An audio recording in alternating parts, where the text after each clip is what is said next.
لا أقسم بيوم القيامة ولا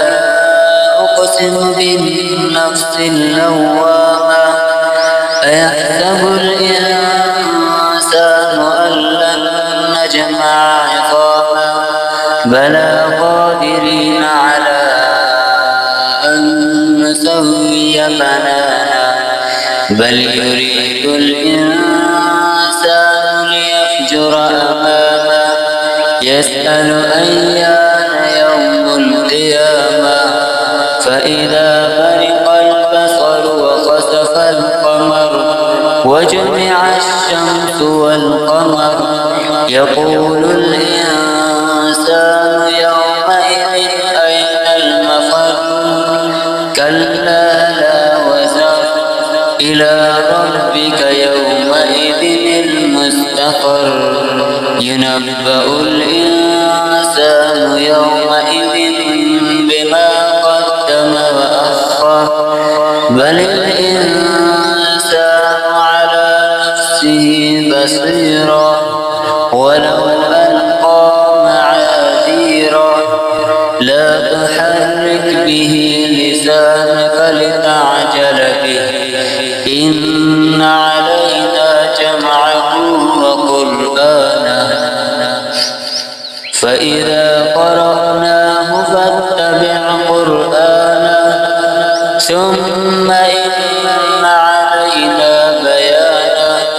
كلا بل تحبون العاجلة وتذرون الآخرة وجوه يومئذ ناظرة إلى ربها ناظرة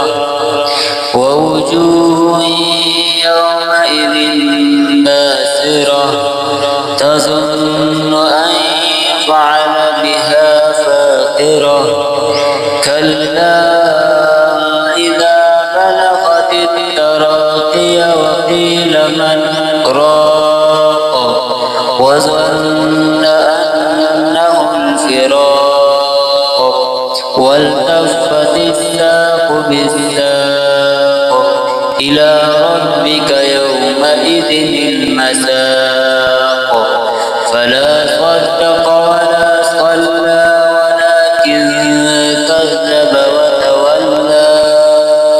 ثم ذهب إلى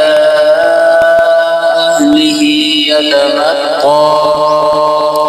أولى لك فأولى ثم أولى لك فأولى أيحسب الإنسان أن يترك سدى ألم يكن نطفة من مني يمنى ثم كان علقة فخلق فسوى